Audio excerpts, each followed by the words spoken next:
Hi everyone, my name is Annisatul Maghfiroh and I'm from English Literature cohort from State University of Surabaya. Today, I will present about a wonderful topic about Kartini's Day celebration and how it relates with gender issue nowadays. So this is what are we gonna discuss today, like I said before, Kartini Day celebration and how to tackle gender issue nowadays. Every year on the 21st of April, we used to celebrate Kartini Day at school. I recall all of us dressing in traditional attire, especially Japanese clothing. During my time in a junior high school, we organized a special ceremony to mark Kartini Day, and what made it particularly interesting was that all the ceremony officers were girls. I distinctly remember being chosen as the leader of the ceremony, which felt quite unusual because normally during regular Monday ceremony, boys were the one leading, and it was a moment that made me feel empowered. So this is the most famous Kartini's letter, and yeah, before I read her letter, I thought of her as someone fighting against old ideas in her own country. She wasn't fighting in battles, but with her strong soul and writing skill, Kartini wanted to change how people thought about things that were old-fashioned. She cared a lot about women have the same right as men and made school for girls. And before I read her letters, I only know that she was from an aristocrat family in Java, that and that she cared a lot about education for women. So yeah, after I read some, her letters, of course, my perception completely changed. I gained a deeper understanding of Kartini's circumstance at the time. Someday she got a question from her friend. What is her dream? Yeah, she doesn't know yet, and that's how she asked her father. Her dream was to become a writing. Yeah, later she didn't happy with that because becoming Raden Ayu implied giving up her freedom before entering into noble woman life through marriage. She loves reading and was always curious to learn more. This strong interest in learning helping her become a good writer even though she didn't go to higher school. Her curiosity mixed with the things she cared about and experienced came out in her writing. She wrote beautifully and boldly, sharing her thought with others. Kartini didn't just keep her ideas to herself. She stood up against old way of thinking and behaving.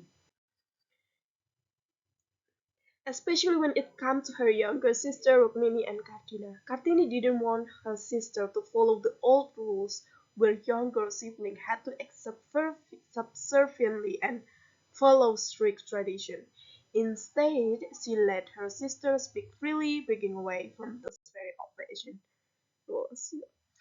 And next, how Kartini's media representation. In movie and other media, Kartini stood out from women of her time. She wasn't always portrayed as she appeared in his storybook. She was spirited, rebellious, disobedient, sharp with a playful and had a broad perspective.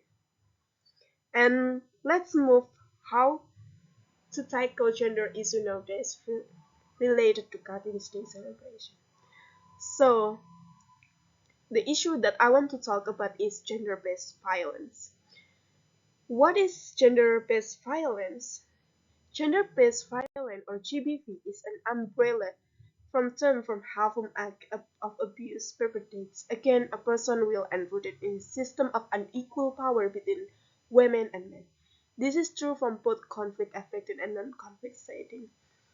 There is four types of gender-based violence, like physical, violence, and so on and so on. And who is the most at risk? Yeah, those at higher risk include women, girls living with disabilities, young and adolescent girls, elder women, people who identify as LGBTQ, women of ethnic minorities, refugees, and migrants. So while we references different identities separately, each person holds multiple identities as one.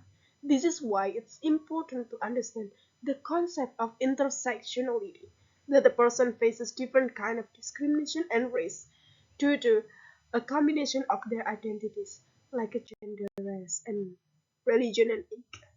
So after we understand all the gender issue, how Kartini Day should be celebrated. Celebrating Kartini Day can be more than just wearing traditional attire. It's about continuing her legacy and advocating for women's rights. So effort could include ongoing educational initiative to keep girls in school, providing economic empowerment for women, and promoting more feminist approaches to tackle gender equality even within household, creating safe space and offering cash support for women could significantly contribute to their safety and well-being. Yeah, most important one is using your social media as a platform for campaigns on Kartini Day can amplify these messages.